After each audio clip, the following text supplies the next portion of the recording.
Regina Celi,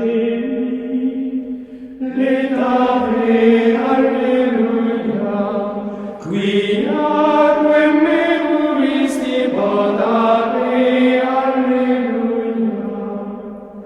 Hop, hop, hop, hop, hop, hop. On s'était donné rendez-vous au début du confinement, souvenez-vous, 3 fois par jour au moment de l'Angélus quand les cloches sonnent.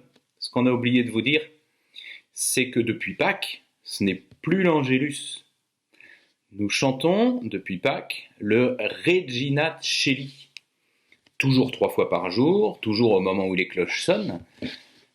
Cette prière mariale qui exprime la joie de la résurrection du Christ et qui remplace l'Angélus durant le temps pascal. Cette prière qui s'associe à la joie de Marie face à son Fils, le Christ ressuscité. Chantée en latin, le Regina Celi, qui veut dire Reine du ciel, c'est la plus récente des antiennes mariales.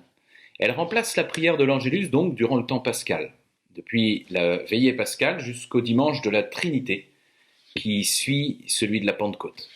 Cette antienne mariale, donc, que l'on chante depuis Pâques et la résurrection du Christ jusqu'au dimanche après la Pentecôte, fait partie de la prière liturgique.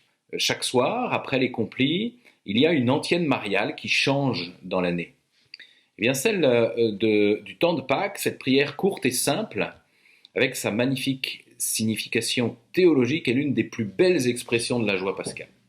Si on compare au Salve Regina, par exemple, que l'on chante en temps ordinaire, cette antienne ne parle plus de la vallée de larmes, en parlant du monde d'ici-bas, mais de la résurrection et du ciel, dont Marie est la reine auprès de son Fils.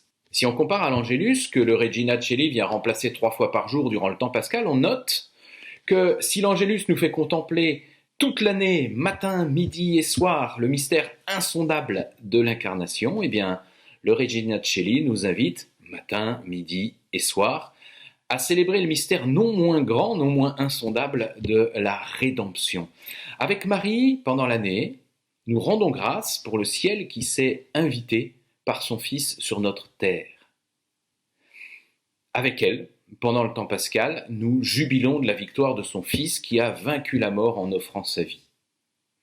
Nous nous plaçons avec la Vierge Marie qui retrouve son Fils vivant, victorieux pour nous.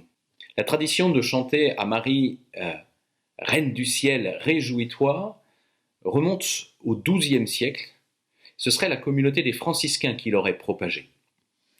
L'auteur de la prière du Regina Celi est inconnu, mais il y a une belle tradition qu'il attribue à saint Grégoire le Grand, pape et docteur de l'Église, qui aurait entendu les 3 premiers vers chantés par les anges à un certain matin de Pâques, alors qu'il marchait pieds nus à la tête d'une procession dans les rues de Rome. Et à la composition céleste qu'il a entendue, le Saint-Pape aurait ajouté uniquement la 4e ligne de la prière « Prie Dieu pour nous. Alléluia ».